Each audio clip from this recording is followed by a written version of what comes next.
Let's focus a little more now, shall we, on what happened in Serie A this weekend. Inter, of course, with that draw against Napoli. Milan with the win to close the gap on Inter at the top of the table. But the big talking point is this race for a Champions League spot, one in which Atalanta very much took the initiative with that 1-0 victory over Juventus. Mina is back with us.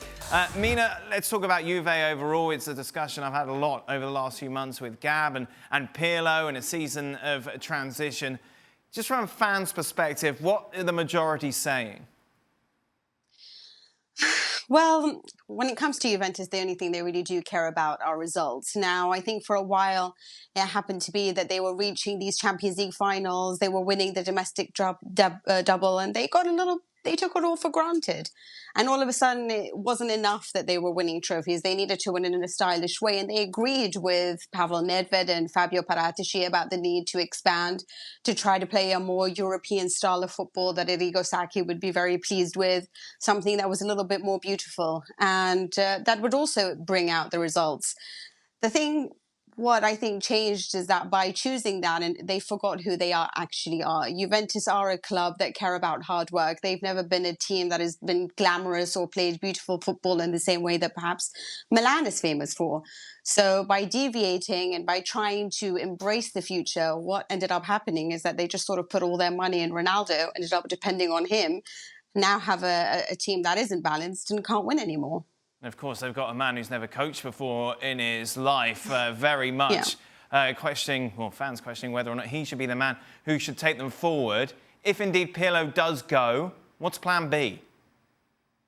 I think the dream would be to take Zinedine Zidane, because right now he is the best coach in the world. He's managing to accomplish extraordinary things with the Real Madrid side that is always full of absences. I think that would be his dream.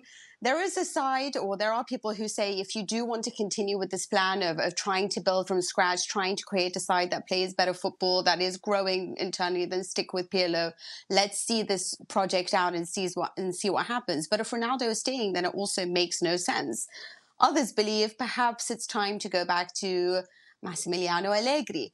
Of course, people had forgotten about Allegri until he came on to Sky Italia and did this conversation. And he reminded everyone just how interesting it was to listen to a pragmatic man, somebody who did put players ahead of a philosophy, ahead of a style of play, and got the results that Juventus loved at the time. What happens next with Ronaldo? That's the million-dollar question. There are some who feel that Juventus have regressed because of him, because of all the money that goes to him, that they cannot actually satisfy him by having a balanced team, a balanced midfield that can create for him in the way that Real Madrid did with the likes of Toni Kroos and obviously Casemiro and Luka Modric. And there are others that believe he just does too much, not just on the pitch and the fact that he almost always scores for Juventus, but that he is a man who is essential for their branding. They are a team who have realized that by bringing in Ronaldo, they've gained so many new followers. 7.7 million will watch the highlights on YouTube of Juventus against Crotone, who are at the very bottom. That is more than what the Classico gets. What that does for them and for the name of Juventus around the world is essential. So many will feel that he might stay 1 year, and he might just have something, an urge to desire to really show people that this wasn't a failed experiment. I can do something with Juventus. And that's what Juve are hoping for, something that will force him to say, I'm going to do it. I'm going to bring home the trophies they really want. Great stuff, as always, Mina. Thank you very much. Just a reminder, a full programme of matches in Italy midweek. All kicks off tomorrow. Hellas Verona taking on Fiorentina. The majority of the matches then on Wednesday, but the standout tie certainly is Thursday, isn't it? Roma against Atalanta, followed by that huge match regarding Champions League places. It's Napoli against Lazio. It's live on ESPN Plus at 2:45.